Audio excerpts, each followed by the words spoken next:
see the how bacteria get their food.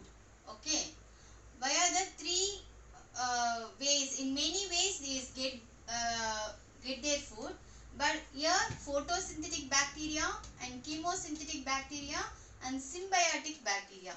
What is mean by photosynthetic bacteria? It's perform the photosynthesis. Like the similar in plants, no plants, how can we get photosynthesis occur? Using the trap of solar sunlight, and then use the carbon dioxide and utilize the water to prepare the food, making the own process. Food process is called the photosynthesis.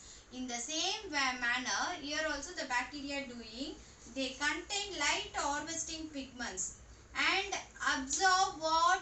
Carbon dioxide, and release what? Oxygen, to prepare their own food. That is called the photosynthetic bacteria. For the example of cyanobacteria. Photosynthetic bacteria is example of cyanobacteria. And next we see the chemosynthetic bacteria. What is the chemosynthetic bacteria means? A bacteria that live in harsh environment, no, use chemicals like ammonia and then hydrogen sulfide to produce their food. That is the instead of utilizing from the sunlight, instead of is used to these inorganic components. That is called the chemosynthesis. That bacteria is called the chemosynthetic bacteria. Is example of Nitrosomonas and Nitrobacter, and some of the bacteria also. And symbiotic bacteria. Next one is symbiotic bacteria.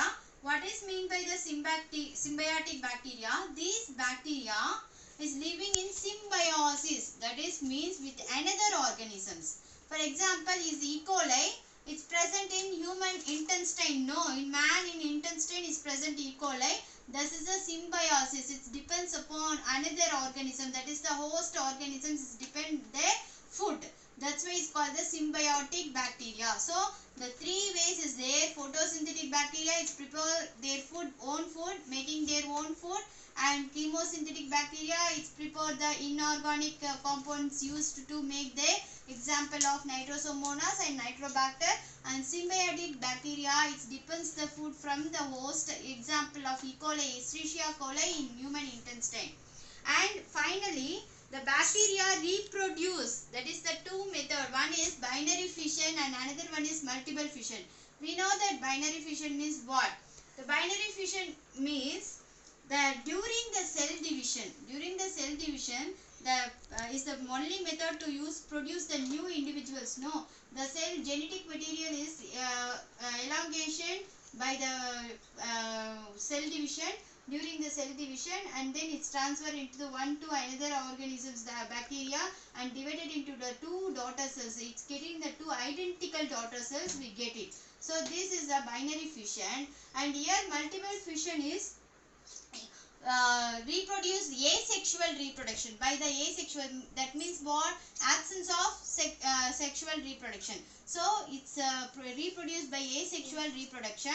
It's reproduce many daughter cells, produced from the parent cells to many daughter cells, is the multiple fission. So the bacteria can reproduce in the two methods. One is a binary fission, another one is the multiple fission.